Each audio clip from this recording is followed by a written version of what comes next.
sampailah kita pada materi keempat, materi terakhir tentang metode instrumentasi geoteknik pada pekerjaan perbaikan tanah lunak, konstruksi jalan raya. Di sini kami coba paparkan tipe-tipe instrumen geoteknik, perancangan instrumen geoteknik, pemasangan dan monitoringnya, dari settlement plate, dari extensometer, piezometer, inclinometer, observation well, vacuum gauge. Lalu ada evaluasi instrumen geoteknik. Dari evaluasi ini yang digunakan ada settlement plate, piezometer, dan inclinometer. Jadi evaluasinya hanya dari 3 instrumentasi itu saja. Lalu yang terakhir penutup. Baik, masuk ke bagian pertama, pendahuluan.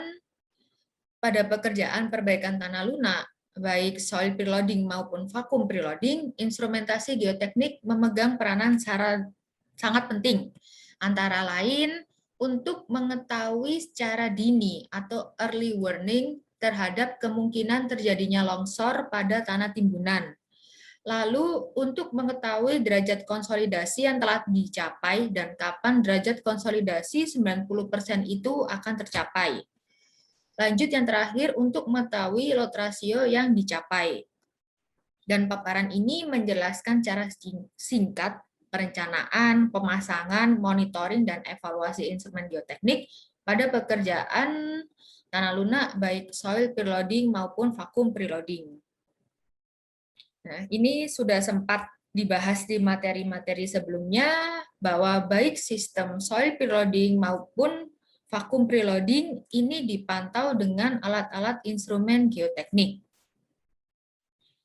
Jadi saya ulangi lagi, dengan input tanah yang mudah mampat diketahui dari data-data tanah dasar dan data laboratorium, data lapangan, kita lakukan aktivitas penimbunan preloading, kalau soil preloading dengan tanah, dipanjang PVD, dipasang horizontal drain, serta dimonitoring dengan alat-alat instrumen geoteknik, dan diharapkan nantinya tanah yang tadinya kompresibel mudah mampat menjadi tanah non-kompresibel selesai mampat, yang dapat diketahui dari hasil-hasil monitoring alat-alat instrumen tadi setelah dilakukan evaluasi.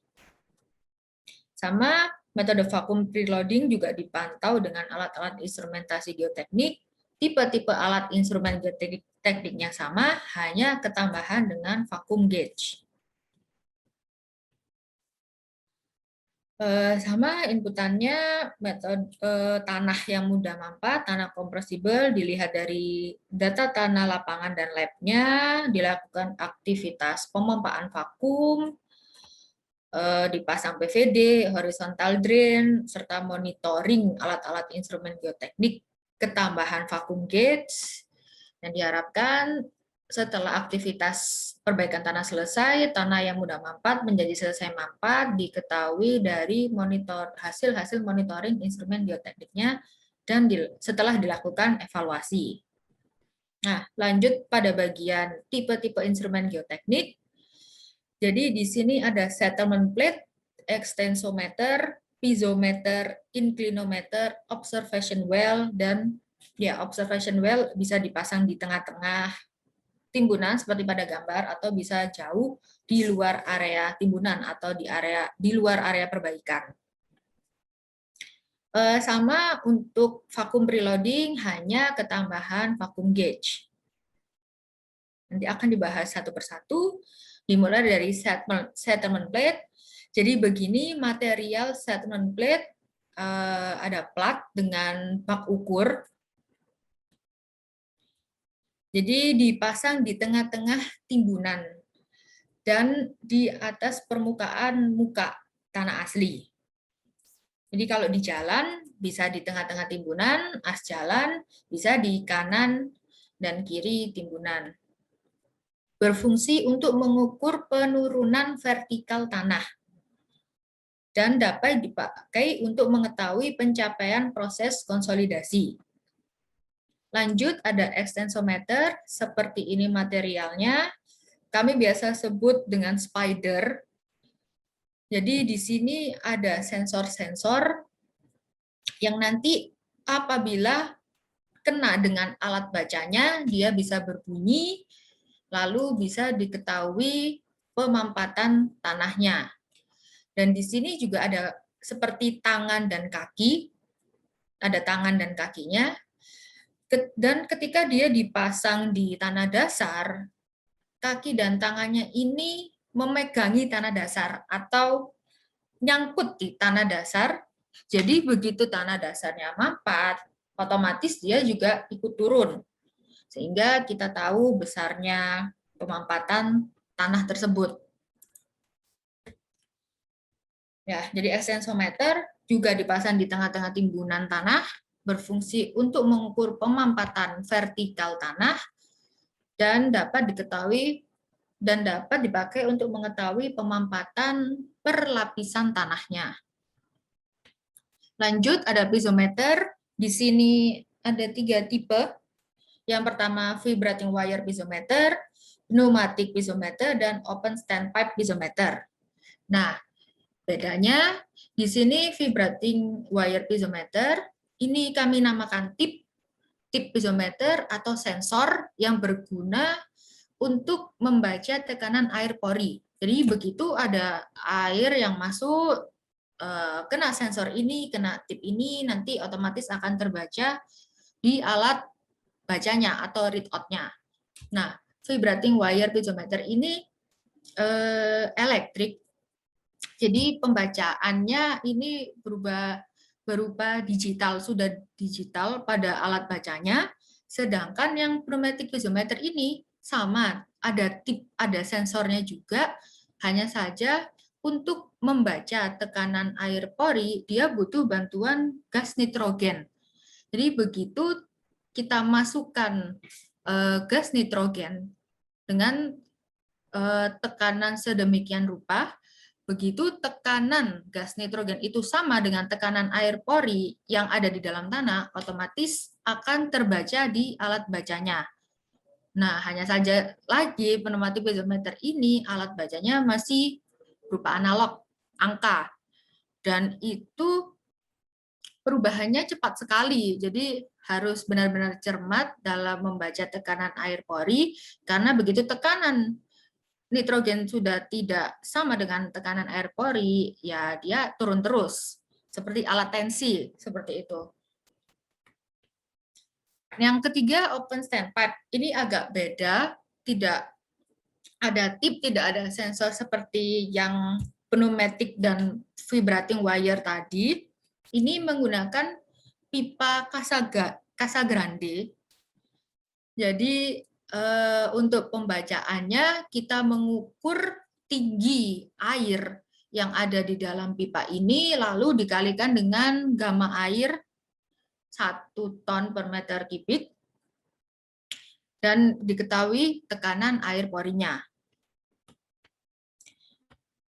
Di piezometer dipasang di tengah-tengah timbunan, berfungsi untuk mengukur tekanan air pori, dapat dipakai untuk mengetahui pencapaian proses konsolidasi. Lanjut, inclinometer. Jadi material inclinometer berupa pipa-pipa dari ABS yang fleksibel, yang dapat mengikuti pergerakan lateral tanah. Jadi begitu ada tekanan lateral, ada pergerakan deformasi, otomatis pipa inclinometer ini mengikuti pergerakan tersebut. Nah, inclinometer dipasang di kaki bawah timbunan, di pinggir-pinggir timbunan, berfungsi untuk mengukur pergerakan horizontal tanah dan dapat dipakai untuk mengetahui indikasi early warning akan terjadinya longsor. Nah, seperti ini. Jadi yang mula-mula inclinometernya lurus, tegak lurus, pipa-pipa lurus, begitu ada pemampatan dan pergerakan lateral, otomatis pipa-pipa itu akan mengikuti pergerakan. Dapat dilihat di sini, ini hasil monitoring inclinometer yang awalnya lurus, begitu ada aktivitas penimbunan yang menyebabkan pergerakan horizontal, deformasi lateral, pipa-pipanya juga mengikuti pergerakan horizontal tersebut. Lanjut, observation well. Ini adalah pipa yang berlubang, pipa-pipa berlubang dan diselimuti dengan geotextile woven agar air saja yang dapat masuk dalam pipa ini, karena observation well berfungsi untuk mengukur elevasi permukaan air tanah. Observation well bisa dipasang di tengah-tengah timbunan atau jauh di luar area timbunan. Misalnya saja di area-area sungai atau danau yang dekat, yang berada di sekitar area perbaikan. Dan dapat dipakai mengetahui indikasi pengaruh adanya timbunan atau tekanan dalam aktivitas perbaikan tanah. Lanjut, apabila menggunakan metode vakum preloading, ada tambahan vacuum gauge, di mana vacuum gauge dipasang di tengah-tengah area vakum untuk mengukur tekanan vakum dan dapat dipakai untuk mengetahui adanya kebocoran sistem vakum. Masuk pada perancangan instrumen geoteknik, ini sama.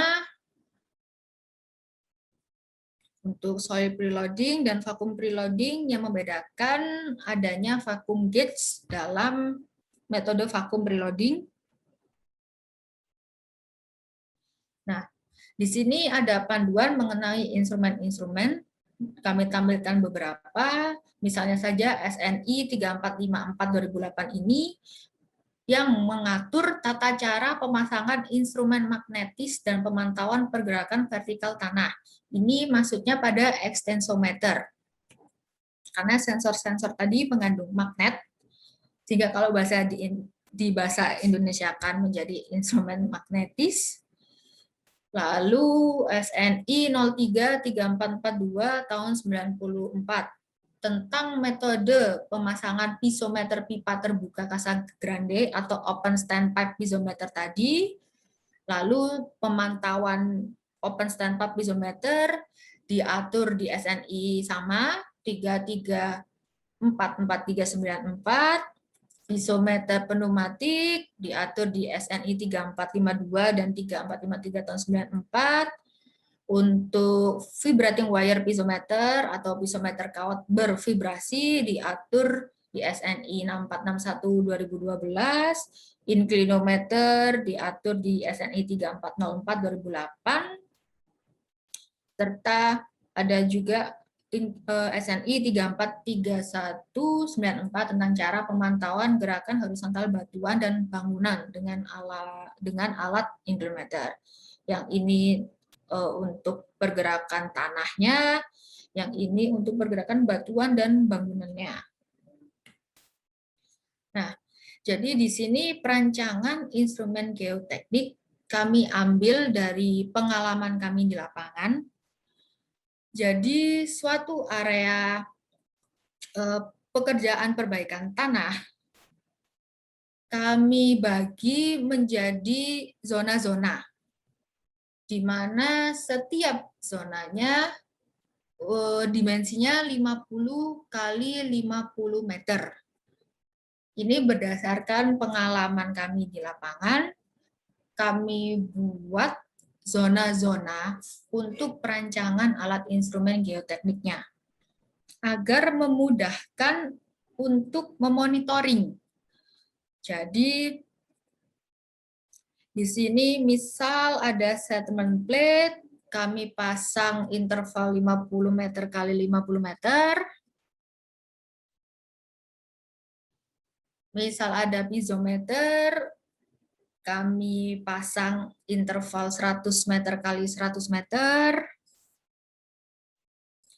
Dan inclinometer di pinggir-pinggir timbunan bisa di interval 50 sampai 200 meter atau bisa dipasang di area-area yang rawan. Misalnya di sekitar area perbaikan terdapat bangunan existing, bisa dipasang di dekat situ. Dan dalam perancangan instrumen geoteknik ini tidak harus seperti ini. Tapi tergantung kebutuhan, tergantung permintaan juga.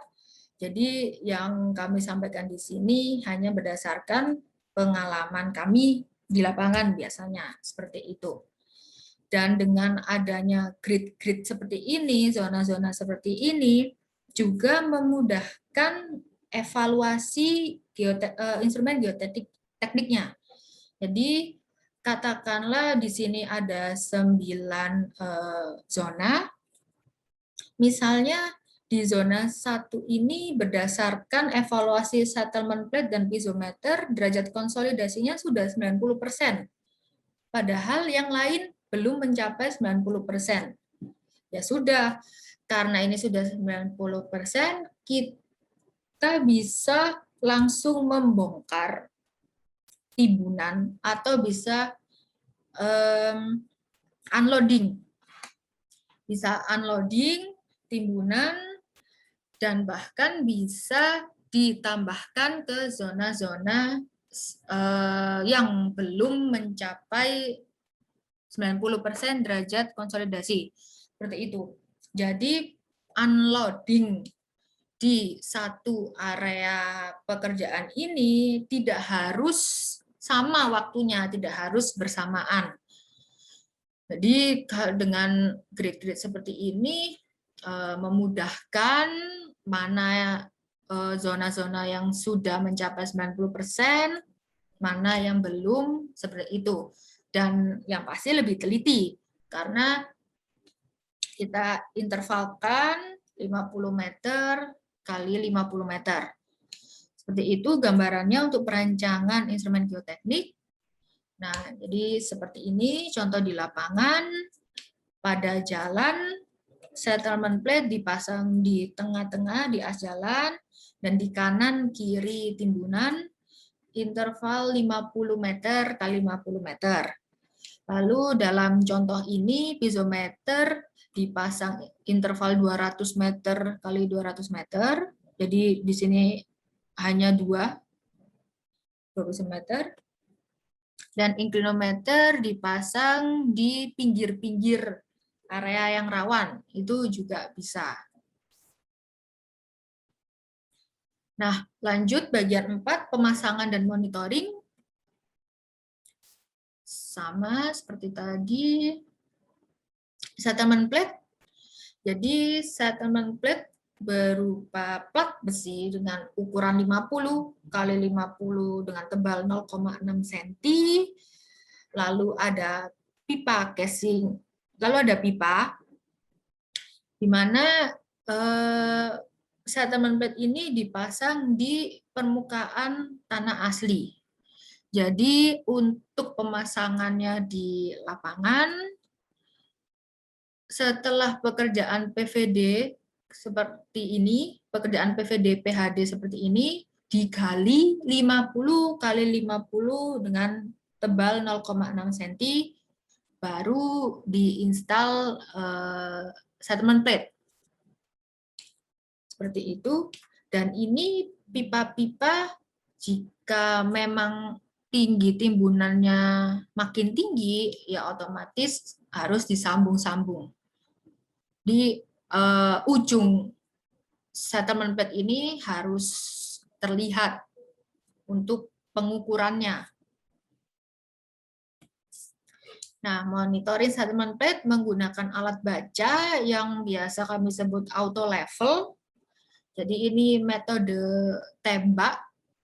Ada bak ukur di sebelah settlement plate, lalu ditembak, dibaca elevasinya, dan untuk monitoring settlement plate ini harus diukur juga area yang tidak bakal, yang area tetap atau benchmark.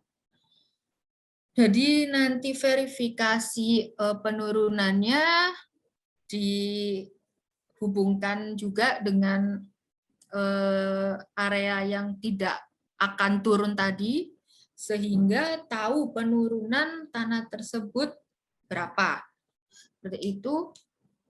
Jadi hari ini dibaca dapat elevasi, besok dibaca dapat elevasi, jadi kita mengetahui penurunannya berapa. Nah, ini untuk formulir atau report untuk settlement plate. Jadi elevasi datum atau elevasi benchmark yang tidak bakal turun tadi berapa, elevasi settlement plate-nya berapa, sehingga tahu penurunannya. Seperti itu.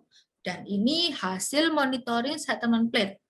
Jadi dari settlement plate kita monitor tebal timbunannya seperti ini dan mengetahui penurunan yang terjadi.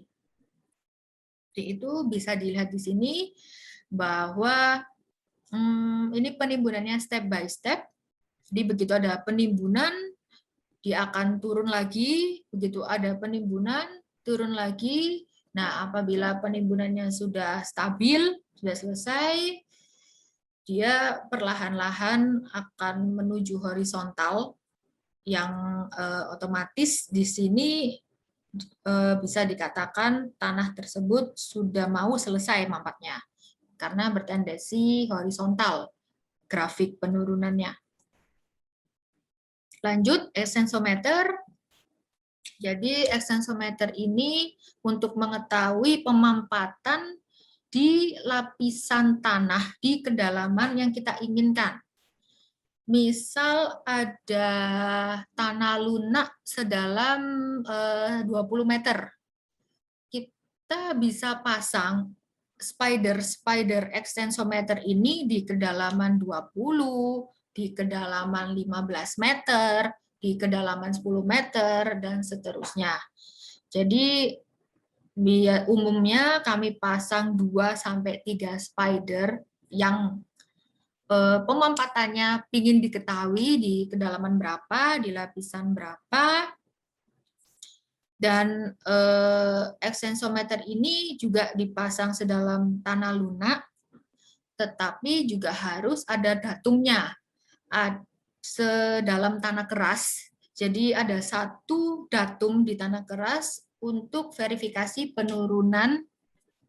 Jadi kita kalau menghitung penurunan pemampatan perharinya juga harus dikoreksi terhadap area yang tidak bakal turun.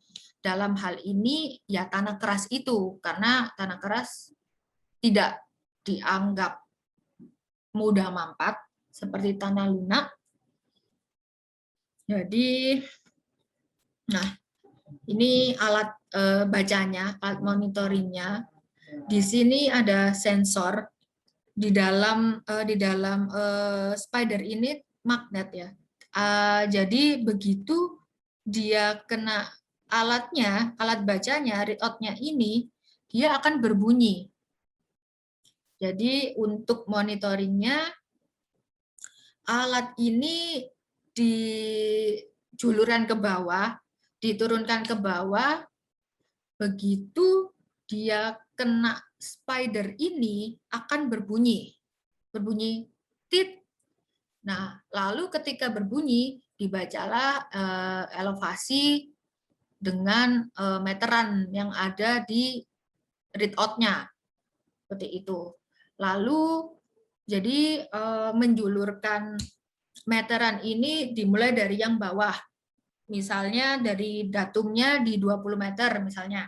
20 meter, nanti dibaca setelah berbunyi di meteran ini, lalu ditarik lagi ke atas untuk tip yang, untuk spider yang pertama ini, ketika dia kena spider, dia akan berbunyi, dibaca lagi meterannya, ditarik lagi ke atas sampai berbunyi, yang berarti mengenai spider 2, dibaca lagi meterannya, dan seterusnya. Sama juga ada form-form untuk mengisi elevasi-elevasi dari extensometer ini. Datum pertama elevasi datumnya berapa, elevasi spider 1, 2, 3, sehingga tahu pemampatannya berapa. Nah, ini hasilnya. Jadi Di sini ada empat grafik. Yang pertama ini warna biru, itu spider 1, di mana dipasang di kedalaman 24 meter. Ya, otomatis penurunannya lebih kecil dibanding dengan spider 2 di kedalaman 18 meter yang warna hijau ini. Dan otomatis lagi spider 3 yang dipasang di kedalaman 6 meter ini pemampatannya lebih besar dibandingkan dengan spider-spider yang dipasang di kedalaman agak dalam. Jadi seperti itu. Dan ini kita bandingkan dengan settlement plate yang berwarna coklat ini. Jadi membacanya settlement plate ini adalah penurunan total yang jadi akibat pemampatan permukaan tanah itu turun, terbacalah di settlement plate seperti ini. Sedangkan yang extensometer ini kita mengetahui pemampatan per layernya, per lapisnya yang kita ingin di kedalaman berapa kita ingin mengetahui pemampatannya. Seperti itu. Lanjut, piezometer. Sama seperti extensometer tadi, extensometer memiliki spider-spider, kalau piezometer memiliki tip-tip sensor-sensor yang dipasang sedalam tanah lunak.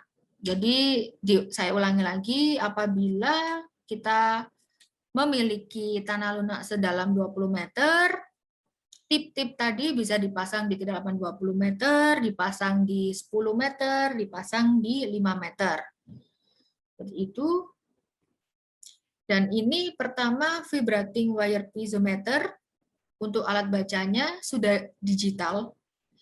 Jadi sensor-sensor atau tip-tipnya dimasukkan ke dalam tanah. Dan di sensor itu ada kabel yang ditancapkan ke alat read out-nya seperti ini. Jadi ada 3 tip, ya nanti 3-tiganya ditancapkan bergantian di alat baca, di alat read out-nya ini, dicatat untuk tekanan air porinya berapa, untuk setiap tip-tip itu, ini udah digital. Kalau untuk vibrating wire piezometer, sama ada form-formnya juga, tip 1 berapa tekanannya, tip 2, tip 3 berapa tekanannya. Dan ini hasil monitoringnya. Jadi ada tekanan air pori tanah. Dapat dilihat di sini bahwa akibat tahapan timbunan, akibat beban timbunan, ini tekanan air pori tanahnya naik. Karena tadi beban pertama kali itu diterima oleh air pori. Lama-kelamaan, seiring berjalannya waktu, air pori akan rilis keluar, terdisipasi, di mana perlahan-lahan beban timbunan itu akan diterima juga oleh butiran tanah. Setelah air benar-benar keluar, hanya butiran tanah saja yang menerima beban tersebut. Dan ketika air sudah keluar, berhasil keluar, otomatis tekanan air porinya juga menurun, seiring dengan tidak ada aktivitas penimbunan lagi. Lanjut, inclinometer. Jadi inclinometer ini dipasang sedalam tanah keras. Karena dia berfungsi untuk mengetahui pergerakan lateral tanah. Jadi kalau tidak ada sesuatu yang fix yang menjepit dia, tidak ada sesuatu yang keras untuk menjepit dia, begitu ada pergerakan, ya dia juga ikut lari, ikut gerak, entah ikut lari, dan tidak bisa membaca deformasi selanjutnya. Untuk itu, inclinometer ini dipasang di tanah keras untuk menjepit Jadi harus ada sesuatu yang fix, yang keras untuk menjepit sehingga dia bisa mengikuti pergerakan, mengikuti deformasi horizontal akibat pekerjaan kita, pekerjaan perbaikan tanah. Seperti itu. Ini pipa-pipa inclinometer, ini 3 meteran. Jadi kalau tanah kerasnya misal 18 meter, ya ada 6 pipa yang dihubungkan seperti itu, lalu dibaca dengan read out seperti ini. Jadi read out-nya ada 2, ada probe atau torpedo tiang ini, dan ada tab. Jadi caranya probe ini, torpedo ini dimasukkan ke dalam sedalam tanah kerasnya, sedalam inclinometer itu dipasang. Misal tanah kerasnya tadi 18 meter, ya sudah, ini probe-nya dijulurkan ke bawah, dimasukkan ke bawah sedalam 18 meter. Nah, tahu 18 meternya dari mana? Jadi di dalam lingkaran ini, di kabel-kabel ini juga ada meterannya. Seperti itu. Nah, di atas inclinometer ini ada tutup. Jadi harus ditutup biar tidak ada gangguan-gangguan. Jadi mungkin aja ada yang nakal, masukkan batu ke dalam inclinometer itu, ya otomatis probe ini tidak bisa masuk, sehingga kita tidak bisa mengetahui pergerakan lateral tanahnya. Jadi pasti inclinometer ini ditutup juga untuk memegangi, juga untuk tangannya si kabel-kabel yang ada probe-nya ini.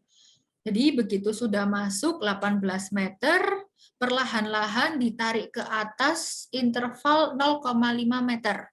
Jadi ditarik 0,5 meter, dibaca di tab ini, di record, di save seperti itu, ditarik lagi 0,5 meter ke atas, di save lagi di tab ini, begitu seterusnya sampai selesai, ya sampai keluar si probe ini. Jadi dari tab ini langsung dapat diketahui deformasi lateralnya seperti ini.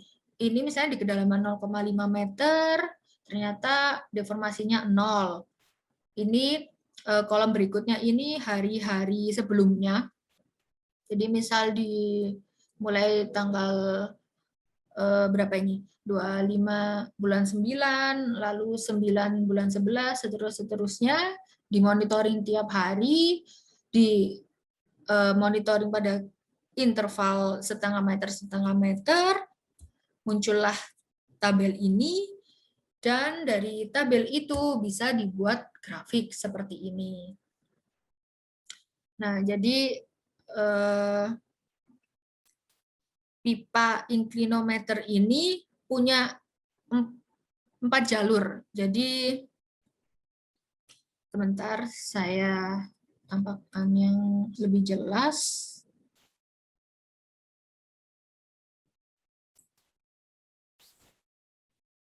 Nah, jadi pipa inclinometer ini punya 2 jalur. Misal jalur AB, jalur CD. Nah, pembacaan atau monitoring inclinometer ini dilakukan 2 kali. Yang pertama misal di jalur AB ini, lalu ketika sudah sampai 0,5 meter teratas, diputar 180 derajat, dimasukkan ke jalur yang CD. Sama dimasukkan 18 meter, sedalam inclinometer itu, lalu ditarik ke atas interval 0,5 meter. Nah, sehingga di sini grafiknya ada 2. Nih, grafik yang jalur AB misalnya, dan ini yang jalur CD.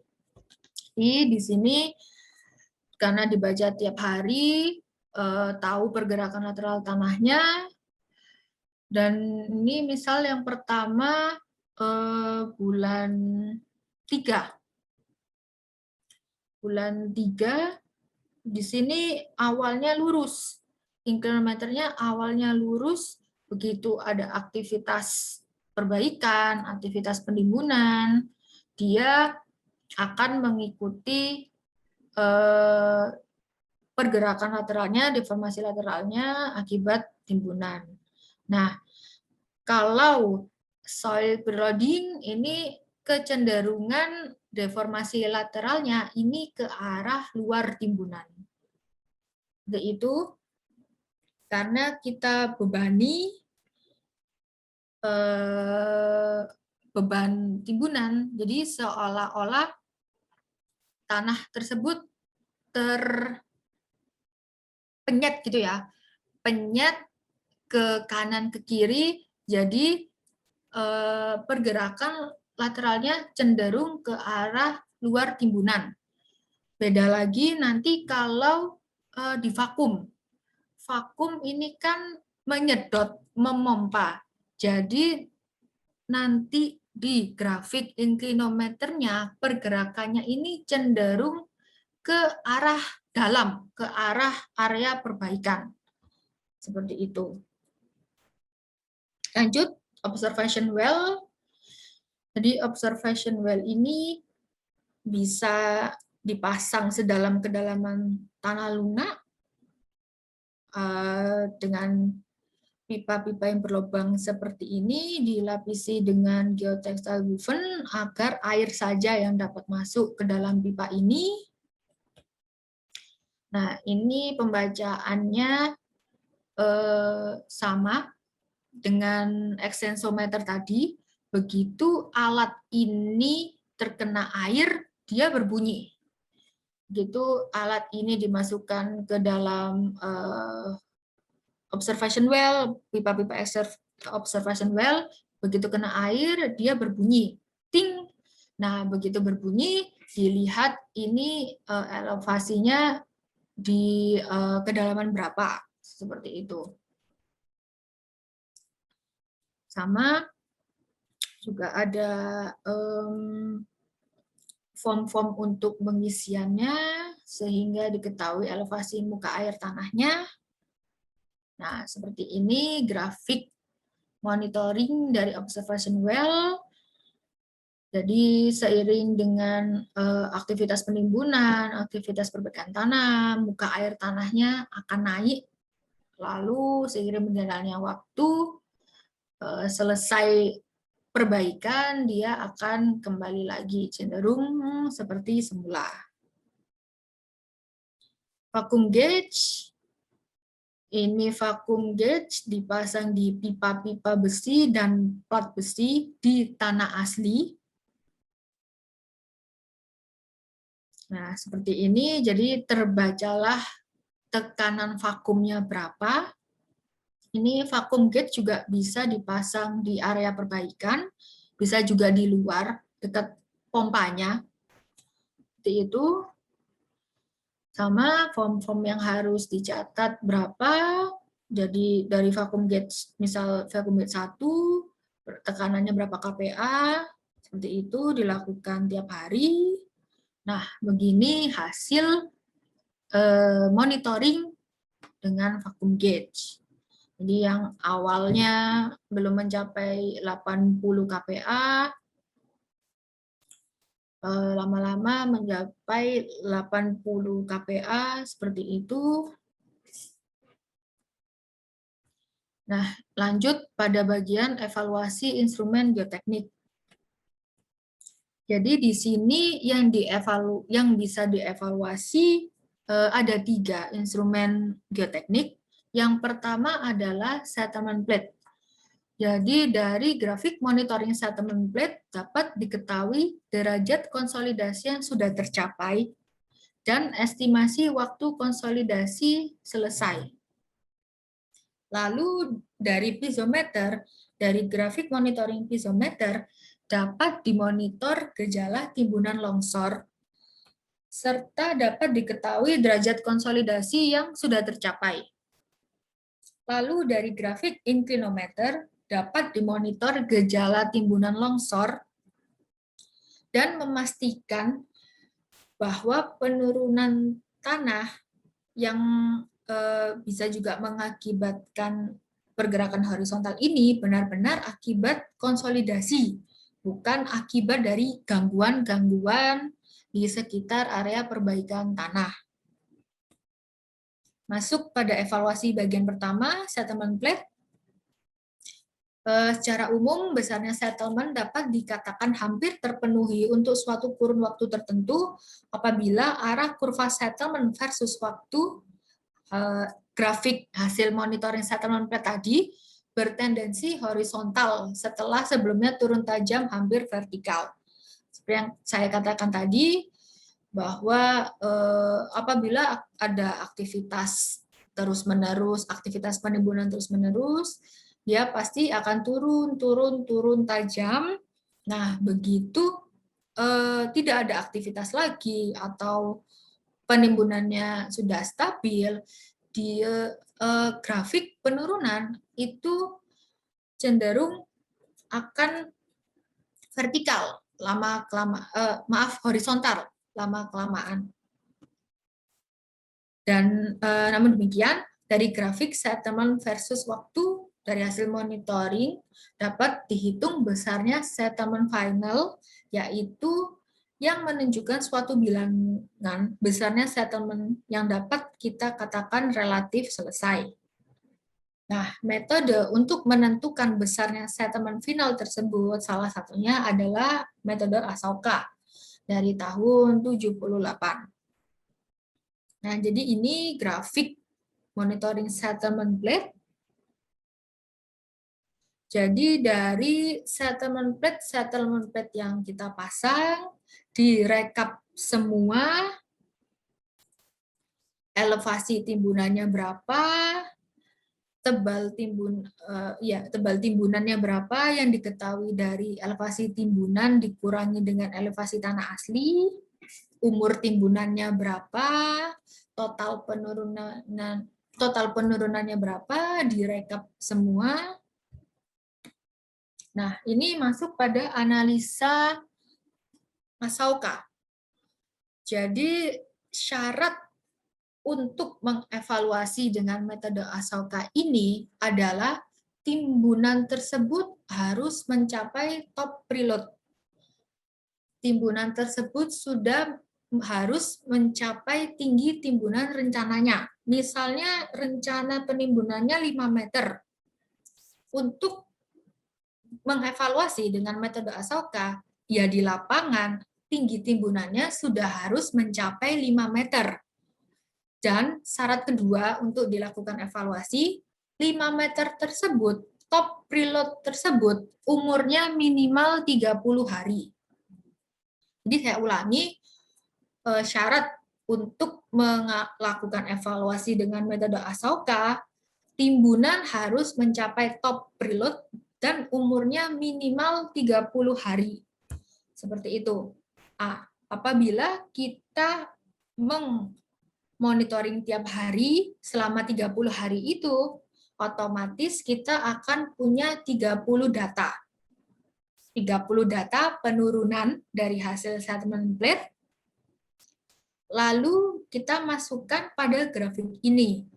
Nah, jadi 30 data yang kita dapatkan dari monitoring 30 hari di tiap harinya, itu tidak semuanya dipakai. Jadi kita pakai interval 3-5 hari. Misal kita punya 30 data dan pakai interval 5 hari, berarti yang dievaluasi data penurunannya itu berjumlah 6. Seperti itu. Jadi dari 6 data ini, caranya untuk mengevaluasi dengan metode Asoka, di sini ada sumbu X dan ada sumbu Y. Di mana sumbu X ini adalah data penurunan saat itu. Dan sumbu Y adalah data penurunan hari berikutnya. Misal, kita punya 6 data. Kita punya 6 data 1, 2, 3, sampai 6. Jadi titik pertama, jadi poin pertama, sumbu X-nya adalah data pertama, sumbu Y-nya adalah data kedua. Lalu poin berikutnya, atau X ini di grafik ini X berikutnya, sumbu X-nya adalah data kedua, sumbu Y-nya adalah data ketiga. Sama lagi untuk poin berikutnya, sumbu X-nya adalah data ketiga, dan sumbu Y-nya adalah data keempat.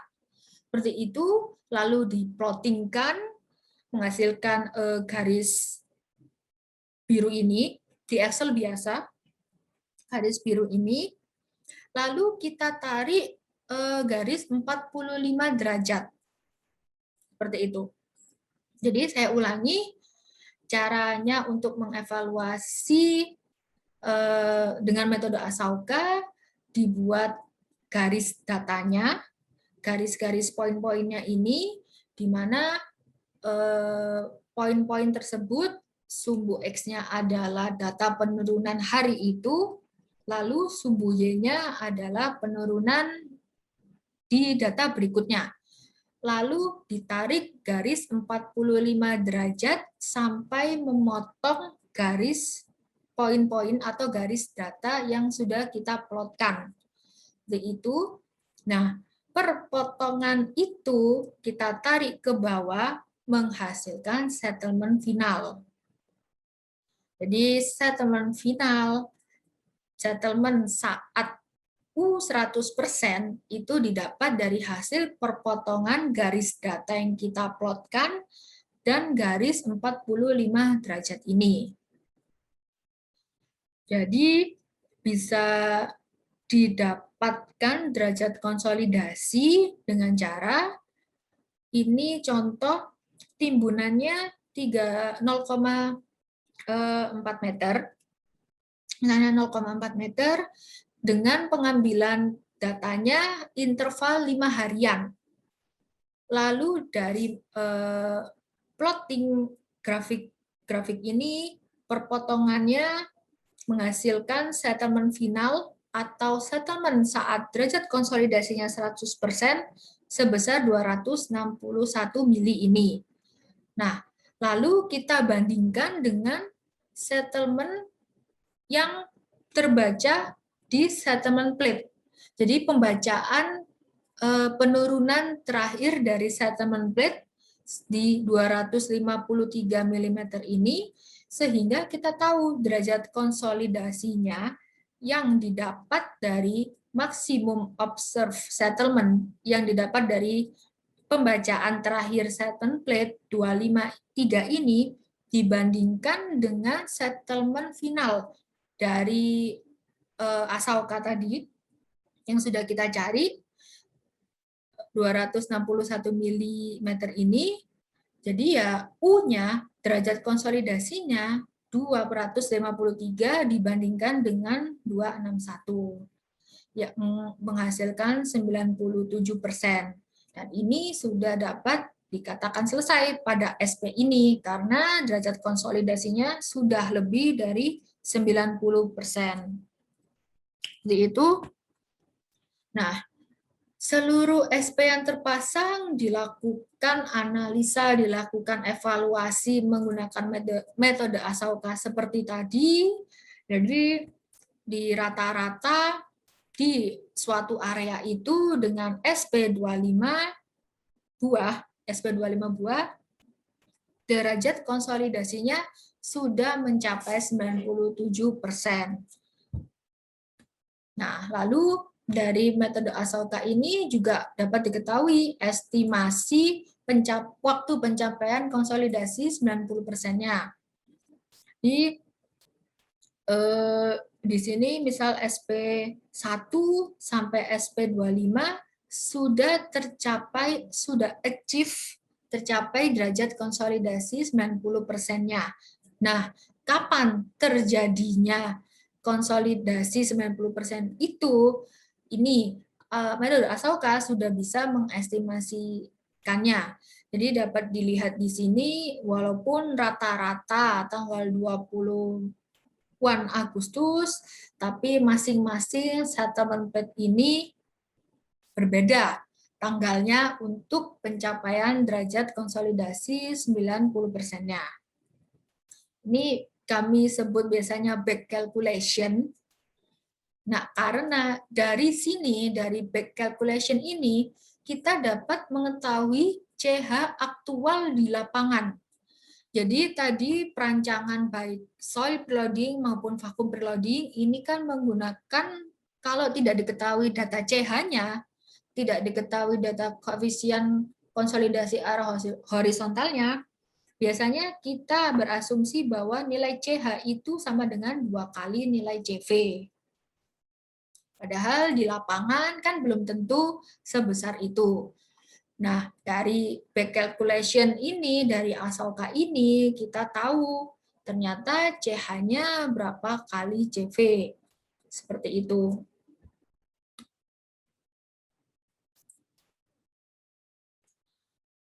Nah, lanjut ini untuk yang vakum, sama untuk menganalisa, mengevaluasi dengan metode ASOKA, seluruh SP yang ada di area vakum direkap seperti ini, lalu satu persatu dilakukan analisa, dilakukan evaluasi ASOKA, di mana diplotkan data-datanya dulu. Jadi kalau dalam vakum ini, top preloadnya atau seperti tadi kan kalau solid preloading harus sudah top preload. Nah, kalau di vakum ini bebannya harus sudah mencapai 80 kPa. Jadi baru bisa dilakukan evaluasi menggunakan metode ASOKA, sama diplotkan data-datanya, ditarik garis 45 derajat, perpotongan itu menghasilkan settlement final atau settlement pada saat derajat konsolidasi 100%, lalu dibandingkan dengan pembacaan terakhir dari settlement plate. Dan didapatkan U atau derajat konsolidasi, di mana 559 ini maksimum pembacaan terakhir settlement plate dibandingkan dengan settlement final yang didapat dari evaluasi ASOKA. Sama semua settlement plate dilakukan evaluasi dan di rata-rata ternyata sudah 90%, 91%. Dan ini dapat juga diketahui kapan terjadinya derajat konsolidasi 90% ini, dapat dilihat bahwa per tiap-tiap settlement plate tercapainya derajat konsolidasi 90% itu tidaklah sama. Dan dapat diketahui CH di sini misalnya, oh ternyata 3 kalinya CV. Ternyata lebih cepat dibandingkan dengan perencanaan kita yang hanya berasumsi CH sama dengan 2 kali CV. Seperti itu. Nah, ini rumus-rumus back calculation tadi.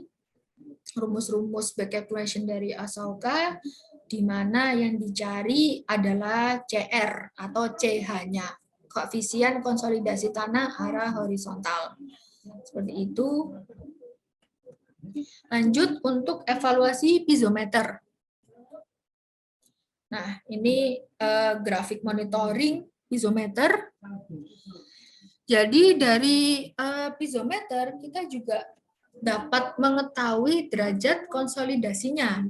Cuma bukan menggunakan metode ASOKA lagi, melainkan menggunakan metode grafis. Nah, jadi caranya adalah ini, kita plotkan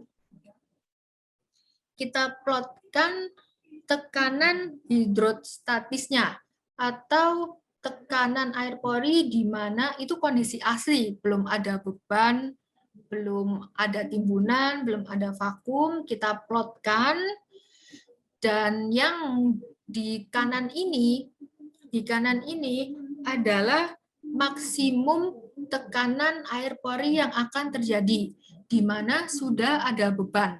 Jadi kalau tekanan hidrostatis formulanya kedalaman dikalikan gamma air, untuk mengetahui berapa maksimum tekanan air pori yang akan terjadi, itu ditambahkan beban. Jadi tekanan hidrostatis yang tadi ditambahkan dengan beban, katakanlah ada timbunan 5 meter, berarti bebannya adalah sama dengan 5 meter dikali dengan gamma timbunannya. Misalnya saja 1,6, 1,7, nah itu diplotkan. Lalu yang merah-merah ini adalah pembacaan terakhir dari piezometer. Jadi kita punya jajar genjang seperti ini.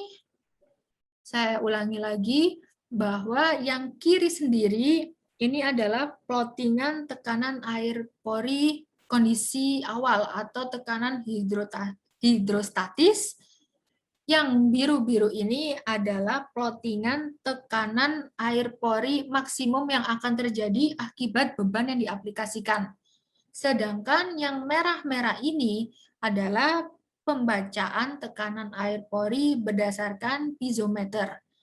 Jadi bisa dilihat di sini bahwa dari tekanan hidrostatis ini akibat penambahan timbunan, akibat aktivitas perbaikan, otomatis tekanannya akan naik terus.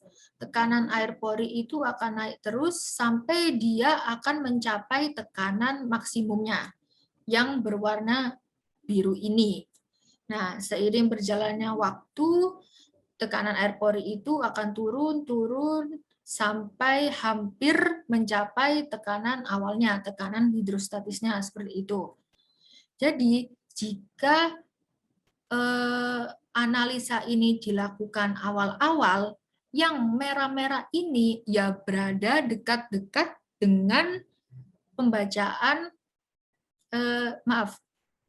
apabila masih ada aktivitas penimbunan, otomatis pembacaan piezometer, tekanan air pori lewat piezometer yang berwarna merah ini, dia cenderung akan mendekati dengan tekanan air pori maksimumnya.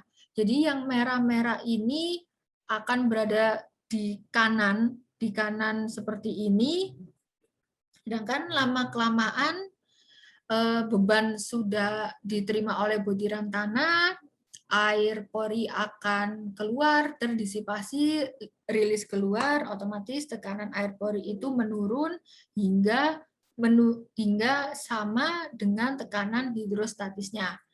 Jadi di sini untuk mencari derajat konsolidasinya adalah luas arsiran atau luasan air pori yang sudah terdisipasi dibandingkan dengan luas jajar genjangnya. Jadi luasan maksimum tekanan air pori itu akan terjadi. Jadi kalau dalam hal ini ruas arsiran yang warna merah ini luasannya 30, jajar genjang atau luasan maksimum dia menerima tekanan air pori yang diterima sebesar 30,9, maka derajat konsolidasinya adalah 98%. Nah, yang saya bilang tadi di awal-awal, jika saat masih ada penimbunan atau aktivitas penimbunan, otomatis tekanan air porinya tadi kan masih besar. Yang otomatis dia pasti berada di sekitar sini, berada di dekat pembacaan maksimum tekanan air porinya, di mana itu menyebabkan luas arsirannya kan rendah, sehingga ya U-nya juga rendah karena memang belum terdisipasi secara keseluruhan. Seperti itu untuk analisa derajat konsolidasi dari piezometer, jadi menggunakan metode grafis.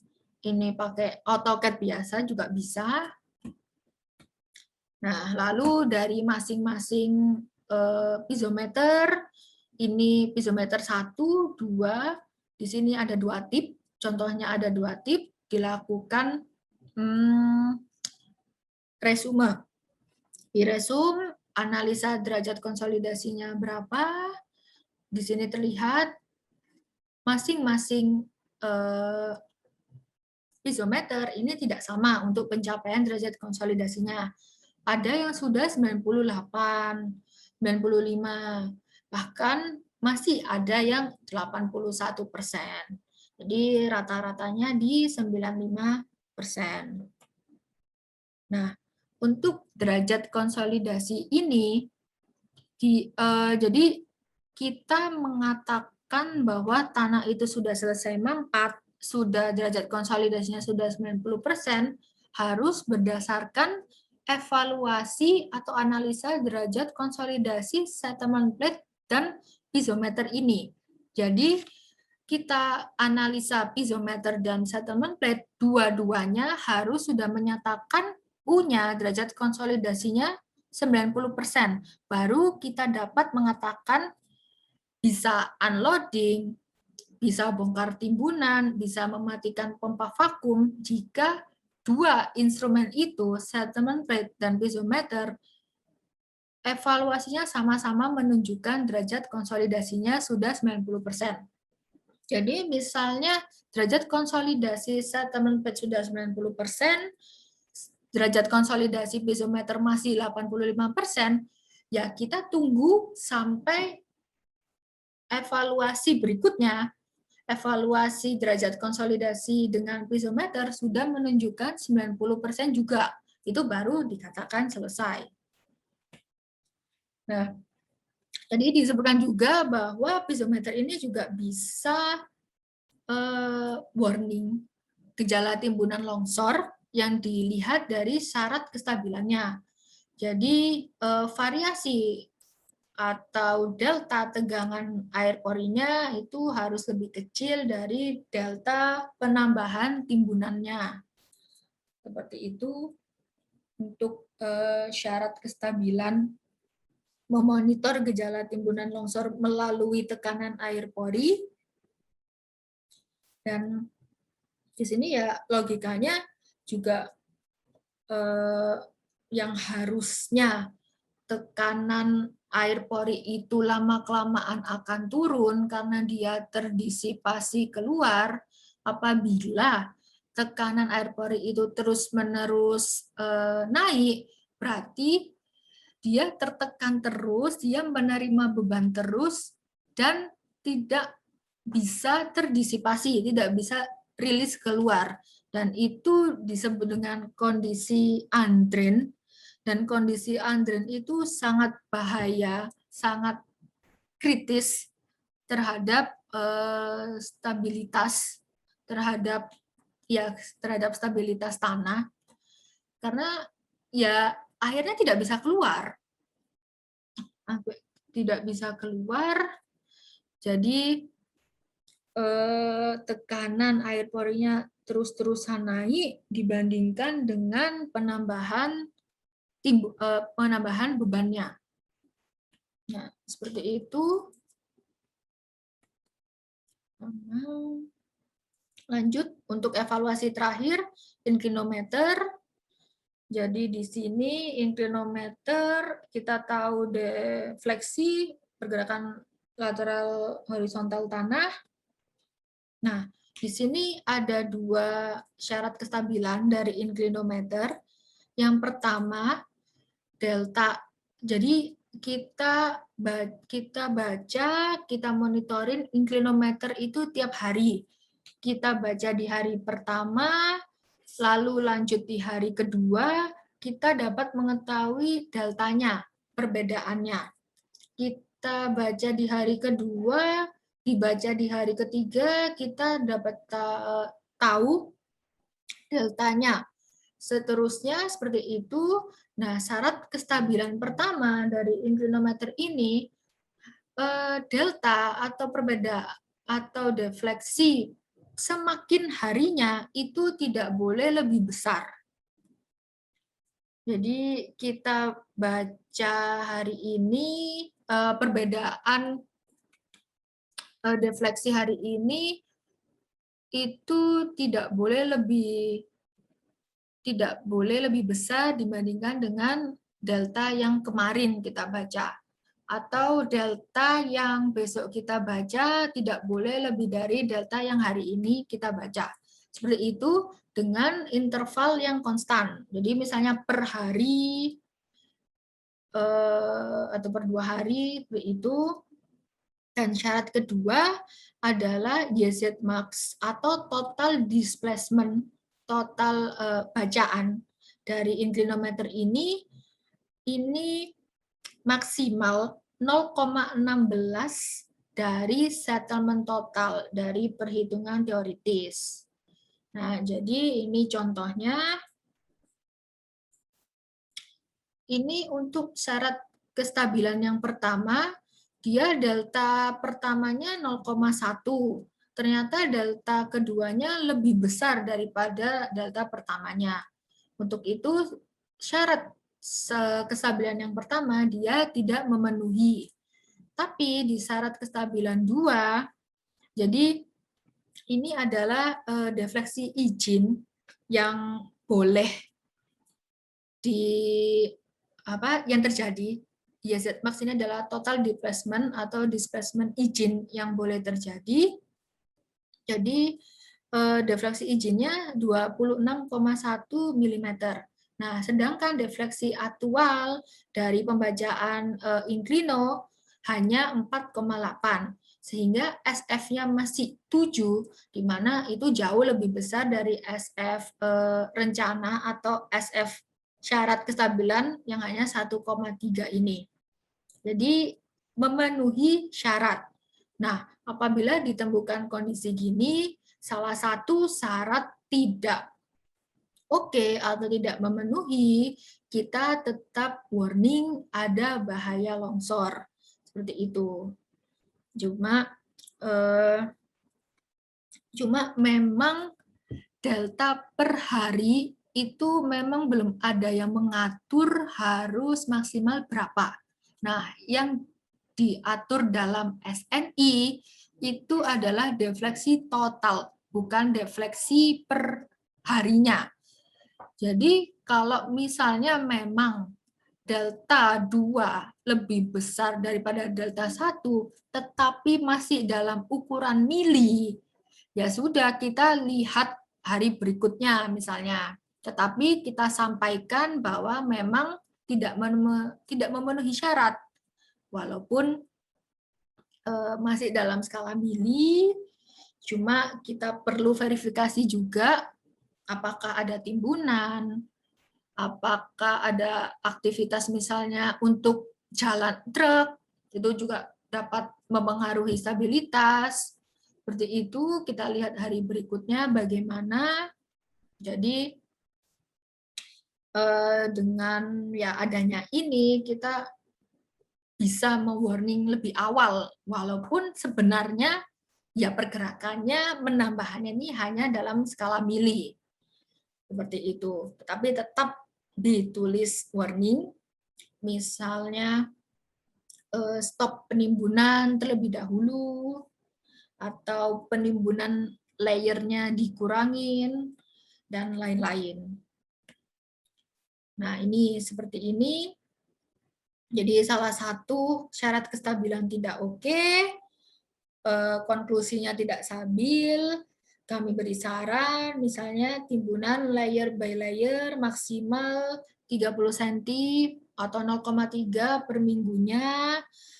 Jadi bisa disarankan lagi pengurangan aktivitas atau parkir truk, alat berat itu jangan di sekitar inclinometer yang hasil evaluasinya tidak stabil. Seperti itu. Nah, masuk pada bagian terakhir, penutup. Jadi pada pekerjaan perbaikan tanah, baik soil preloading maupun vacuum preloading, instrumen geoteknik memegang peranan penting. Nah, instrumen yang digunakan ada settlement plate untuk monitoring penurunan tanah, extensometer untuk monitoring pemampatan tanah, inclinometer untuk monitoring deformasi lateral, pergerakan horizontal, pizometer untuk monitoring tekanan air pori, observation well untuk monitoring elevasi air, muka air tanah, vacuum gauge untuk memonitoring tekanan vakum apabila digunakan vacuum preloading.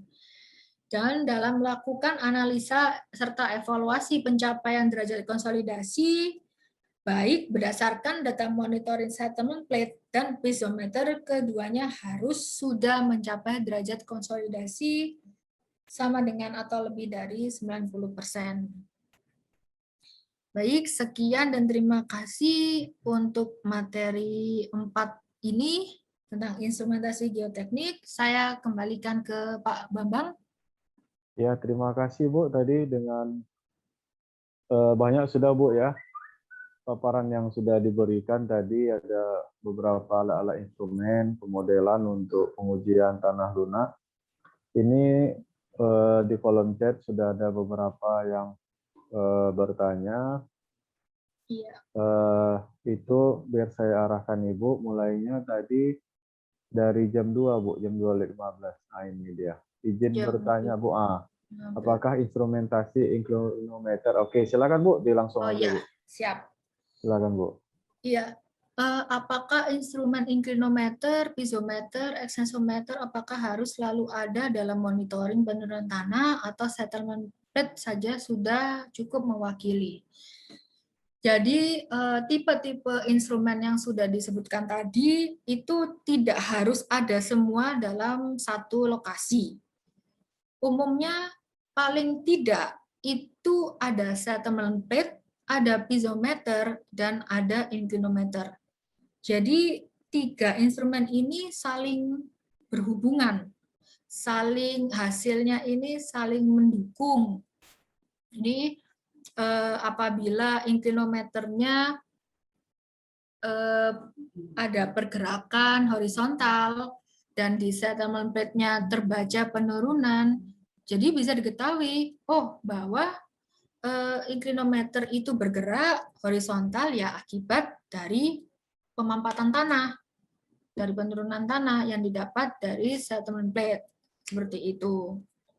Jadi dari settlement plate kan juga dimonitoring tinggi timbunan, tebal timbunan.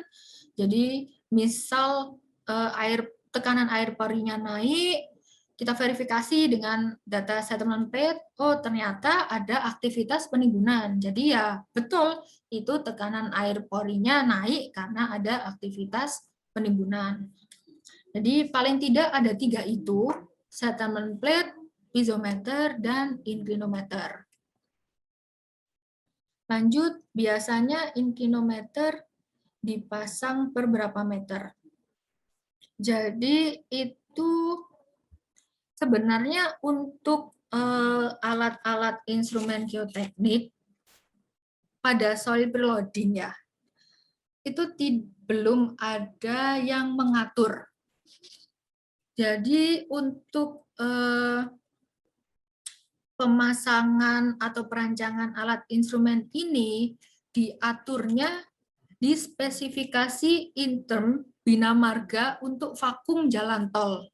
Nah, di situ pada spesifikasi dari Bina Marga untuk vakum jalan tol disebutkan bahwa vakum ini dibatasi luasannya per 4 hektar atau 40.000 meter kuadrat.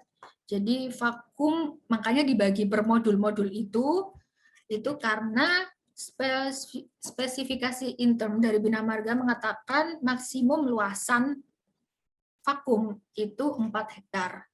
Nah, lalu dilengkapi dengan settlement plate setiap 50 meter kali 50 meter. Dan piezometer minimal 1 titik di setiap partisi. Misalnya, umumnya di lapangan kami membatasi partisi-partisi itu misal hanya 1 hektar. Jadi 10.000 meter kuadrat, di mana di situ harus ada minimal 1 titik piezometer. Nah, untuk itu makanya dalam pengalaman kami yang tadi saya sampaikan, piezometer ada 1 piezometer di interval 100 meter kali 100 meter. karena luasannya ya 1 hektar atau 10.000 meter kuadrat. Lalu di spek itu juga disebutkan bahwa inclinometer dipasang 1 sampai 2 titik di setiap partisinya. Jadi misal partisi atau luasan vakumnya itu 10.000 meter kuadrat atau 1 hektar. Jadi inclinometer bisa dipasang di 100 meter kali 100 meter itu mengikuti piezometernya, atau dipasang di area pada lereng-lereng yang rawan saja. Jadi misal soil preloading, di kaki-kaki timbunannya misal hanya di ujung-ujung, atau misal di area perbaikan tanah kita ada rumah-rumah warga atau bangunan existing lainnya, itu bisa dipasang di situ. Jadi yang mengatur perancangan geoteknik harus dipasang berapa meter, ini masih dalam spesifikasi khusus dari Bina Marga untuk vakum jalan tol. Seperti itu. Jadi ini juga menjawab pertanyaan berikutnya, syarat minimum jumlah perencanaan instrumen geoteknik, juga itu sesuai perencanaannya, tidak diatur, seperti itu. Sama ini juga memanjang jalan setiap 50 meter inclino, bagaimana melintangnya. Jadi ya bisa dipasang 50 meter juga, 100 meter juga bisa, atau di titik-titik lereng-lereng yang rawan saja.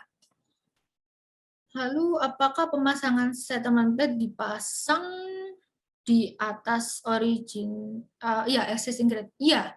Jadi settlement plate itu dipasang di original ground level atau permukaan tanah asli, karena ya itu settlement plate untuk mengetahui penurunan tanah asli akibat pemampatan tanah dasar di bawahnya.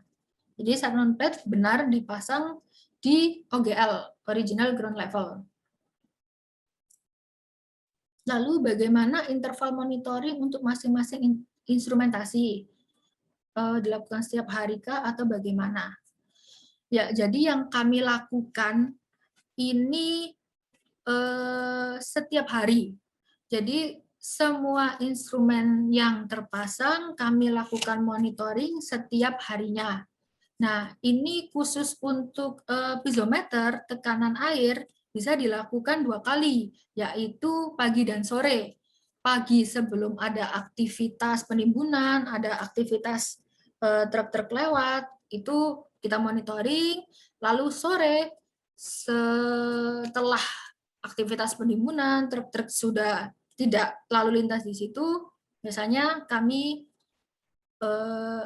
lakukan monitoring kembali, itu khusus untuk piezometer. Nah, walaupun sekali saja untuk piezometer tidak apa-apa. Seperti itu.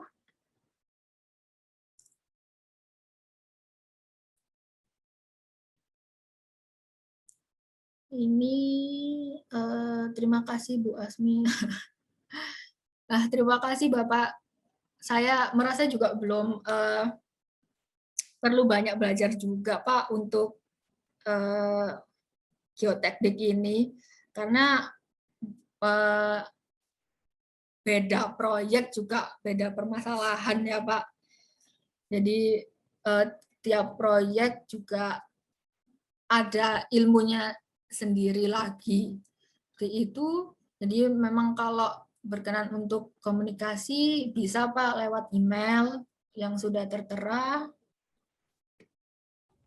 Nah, berapa maksimum luasan? Itu Ibu, bukan Bapak. Oh, iya. Maaf Pak, ini Ibu ternyata. Lanjut. Ini maksimum luasan tiap modul vakum.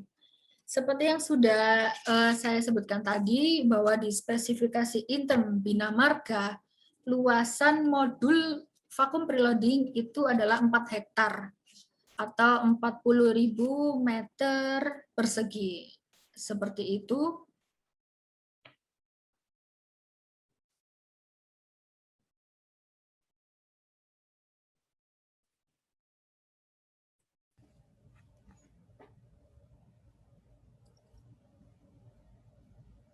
Bagaimana Pak Bambang? Oh, ada lagi ini. Ada lagi Bu? Oke, silakan Bu. Ya. Seperti apa biasanya kendala yang ada di lapangan pada saat pemasangan instrumen atau monitoring? Jadi saat pemasangan instrumentasi ini harus benar-benar kedalamannya harus sesuai dengan rencana. Jadi yang banyak bukan banyak masalah. Jadi yang kritis ini pada saat pemasangan piezometer. Jadi kita kan pasang tip-tip piezometer sudah direncanakan di kedalaman misalnya 5, 10 meter, 15. Nah, pemasangan tip-tip itu kedalamannya ya harus sesuai dengan kedalaman yang direncanakan. Jadi setelah kita pasang instrumen-instrumen itu, kita lakukan initial reading. Nah, dari initial reading ini, ketemulah tekanan air pori. Tekanan air pori yang didapatkan itu juga harus kita verifikasi sama tekanan air pori manualnya atau pakai formula-formula itu. Jadi misalnya katakanlah di 5 meter, harusnya sebelum kondisi awal ya, sebelum ada beban, kondisi tekanan air pori di 5 meter itu adalah 5 ton per meter kuadrat. Jadi 5 meter dikali dengan gamma water, gamma air 1 ton per meter kubik sama dengan 5 ton per meter kuadrat. Nah, apabila dilakukan initial reading piezometer di tip pada kedalaman 5 meter itu, apabila tekanannya tidak sampai itu, kurang jauh gitu ya, misalnya di 3 atau 2,5. Nah, berarti itu ada masalah di pemasangan kedalamannya. Itu salah satu kendala saat pemasangan instrumen atau pada saat monitoring. Untuk monitoring itu tadi kalau inclinometer, misal itu pernah kejadian ada yang iseng gitu naruh batu di dalam pipa inclinometer yang sudah terpasang. Jadi ya otomatis alat baca tadi, probe tadi itu tidak bisa masuk sampai sedalam tanah keras. Bisa lagi kita sudah kita sudah masang alat-alat instrumen, ternyata terlindas truk. Itu juga bisa dan pernah terjadi di lapangan. Ya, jadi solusinya ya kadang pindah lokasi untuk instrumen-instrumen itu dan dapat dilakukan monitoring kembali. Cuma ya kehilangan data untuk yang instrumen pada lokasi baru ini. Seperti itu kira-kira kendala yang di lapangan. Nah, lalu bagaimana penanganan tanah lunak pada pekerjaan jalan yang kedalamannya kurang dari 1 meter dan hanya setempat-setempat? Ini maksudnya kedalaman tanah lunaknya kurang dari 1 meter saja. Kalau penanganan tanah lunak yang tidak dalam, ya katakanlah 1-2 meter, itu bisa hanya dilakukan replacement saja. Jadi tanah yang jelek, yang lempung, yang gambut, kalau kedalamannya dangkal 1-2 meter, katakanlah, itu bisa dilakukan replacement saja, dibuang lalu digantikan dengan tanah-tanah yang memiliki karakteristik bagus, misal pasir atau apa, itu bisa seperti itu jika memang kedalamannya kurang dari 1 meter. Itu.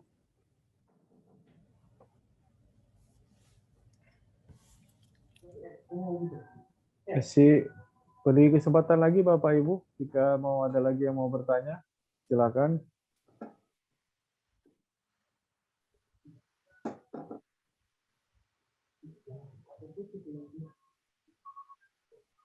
Sepertinya sudah pas nih Bu Asmi ini.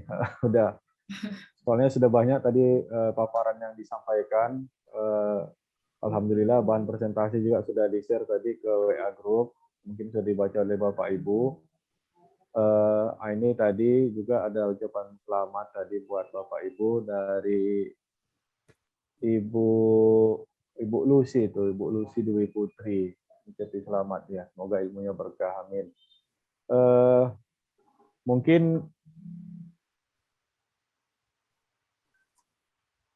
sebentar dulu Pak ya, saya tunggu dulu. Oke, terima kasih. Tidak ada lagi, ini ada SMS masuk.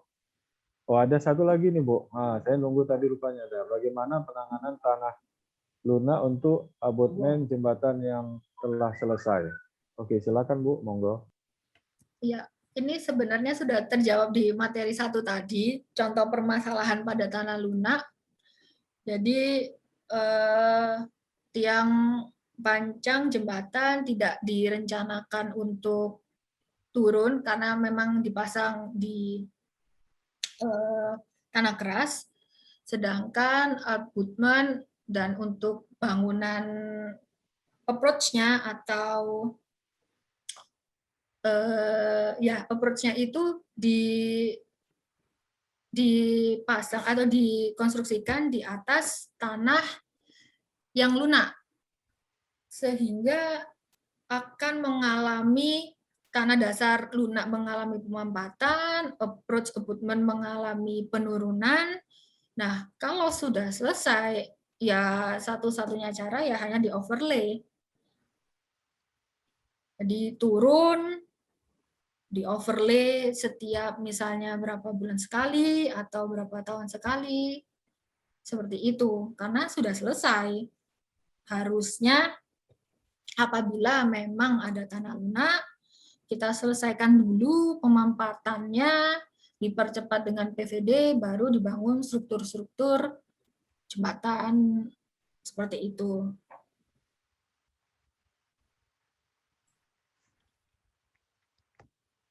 Saya nambahi ya Bu Asmi ya. Iya Pak. Oke, silakan Pak. Jadi ini kasus-kasus jembatan yang tadi di materi 1 kami sampaikan di perkebunan Sumatera Selatan. Itu kan ceritanya abutmen dibangun duluan, gelagar jembatan dipasang, kemudian approach atau operate dari timbunan tanah baru dibangun. Akibatnya akibat pemampatan tanah lunak terjadi deformasi pada tanah timbunan oprit dan menghantam tiang pancang dan abutmen sehingga jembatannya runtuh. Ini juga terjadi di jembatan Mer 2C Surabaya. Nah, ini juga terjadi. Jadi ketika itu jembatannya dibangun oleh pemerintah kota, kemudian jalannya dibangun oleh Kementerian Pekerjaan Umum. Jadi jembatannya sudah jadi, jalannya baru dibangun kemudian. Masalahnya jalannya itu di atas tanah lunak, termasuk tanah dasar dioperate dekat jembatan. Ya akibatnya ketika bangun jalan sampai dioperate jembatan, tanah dasar mengalami pemampatan, kemudian timbunan tanah pada oprit terjadi deformasi menghantam tiang pancang dan abutmen, dan gelagar jembatannya bisa runtuh. Jadi solusinya adalah, akhirnya solusinya ini juga sekarang banyak dilakukan oleh jalan-jalan tol, termasuk jalan tol di Surabaya ketika itu. Caranya adalah jembatan itu harus dibangun belakangan. Jadi pada tanah dasar termasuk dioperate itu dilakukan perbaikan tanah terlebih dahulu, dilakukan preloading, setelah konsolidasi mencapai 90%, baru tiang pancang dikerjakan, abutmen dibangun. Dengan demikian tanah dasarnya sudah tidak akan mengalami pemampatan lagi. Nah, itu yang paling aman. Tetapi kasus-kasus di jalan tol Trans Sumatera beda lagi. Karena jalan tol Trans Sumatera itu kan maunya kebut semalam jadi ya. Jadi ya banyak sekali jembatan-jembatan, jalan-jalan layang itu dibangun duluan, jalannya belakangan. Di materi 1 tadi sudah kita sampaikan bahwa pengaruh timbunan pada tanah lunak ke struktur di dekatnya itu sebetulnya minimal 2H, di mana H adalah tebal tanah lunak.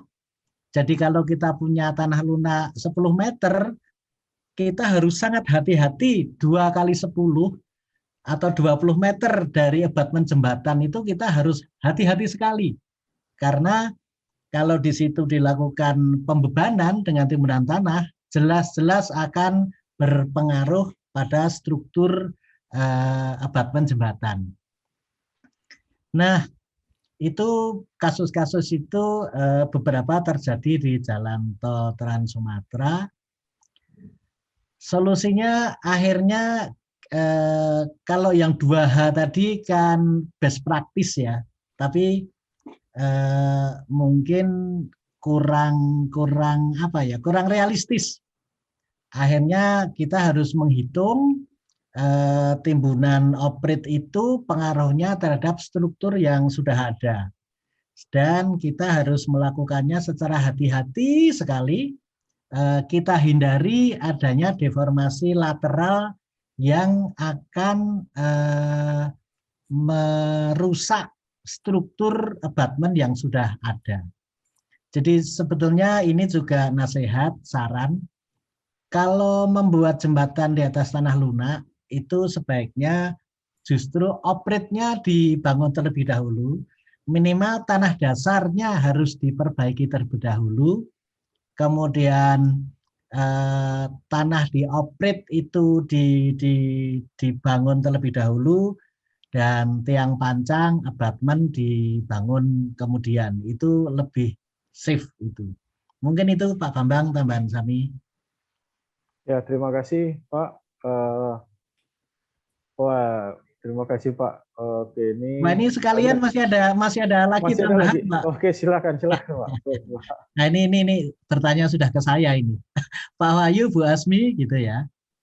Setelah PVD atau vakum kan tanah jadi lebih padat. Apakah juga mengalami kenaikan daya dukung? Oh iya. Jadi Bu Asmi tadi banyak cerita tentang pisometer. Tanah lunak kalau dibebani pertama-tama yang bekerja, yang terbebani itu airnya terlebih dahulu. Itu yang namanya tekanan air pori. Nanti kemudian air pori itu akan rilis, terdisipasi ke atas permukaan, lama-lama yang mendukung tinggal butirannya saja.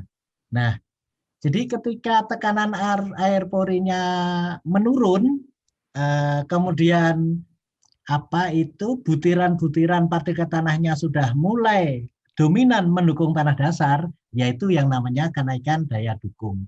Atau pakai logika sederhana, tanah lunak itu terdiri dari butiran air dan udara. Ketika dilakukan pekerjaan VVD dan atau vakum, air dan udaranya keluar, tinggal partikelnya saja. Nah, itu kenaikan daya dukungnya akan terjadi. Tanah itu semakin padat, semakin volumenya mengecil, itu daya dukungnya akan semakin naik. Kira-kira begitu. Mudah-mudahan ini pertanyaan terakhir, Pak Bambang. Mudah-mudahan, Pak. Ada lagi Pak, ada Iya. lagi Pak. Sudah ya, sudah di stop ya. Ini Pak Bambang sudah mau berbuka ini. Enggak. Oke, saya pun nunggu Pak Adi lagi mobile ini Pak menuju ke kampus. Tadi ada aktivitas dari Bisa. Oh, bisa Pak Adi. Oh, bisa Pak Adi. Ini satu. Bertanya lagi Pak Bu, bagaimana penanganan yang efektif apabila pada area pekerjaan terdapat mata air yang menyebabkan terjadinya tanah lunak di sekitar area pekerjaan? Mohon dibedakan ya. Kalau adanya mata air itu hanya menyebabkan elevasi muka air naik begitu saja, dan itu akan elevasinya relatif akan stabil sesuai gravitasi yang memang lebih tinggi dari sekitarnya. Tapi prinsipnya sebetulnya yang kita keluarkan itu bukan air-air pada muka air itu, bukan, tapi air, namanya saja air pori, jadi air di dalam pori-pori tanah. Mohon untuk dipahami, tanah lempung, ini kita konteksnya bicara tanah lempung ya, tanah lunak, bukan tanah berpasir. Tanah lempung itu permeabilitasnya sangat-sangat kecil. Nah, kemudian air di dalam tanah lempung, air di dalam pori-pori tanah lempung itu baru bisa keluar kalau diberi tekanan yang cukup. Jadi untuk mengeluarkan air di dalam tanah lempung itu tadi bisa dengan cara dibebani dengan timbunan tanah, namanya soil preloading, atau bisa dihisap dengan namanya vakum. Dan itu perlu energi yang besar. Jadi kita mengeluarkan air pori dari lempung, tujuannya agar air itu sudah tidak keluar ketika ada beban perkerasan dan trafik di atasnya. Jadi untuk mengeluarkan air pori dari dalam lempung itu perlu energi besar. Tadi sampai harus dibebani dengan soil preloading atau dihisap dengan pompa vakum.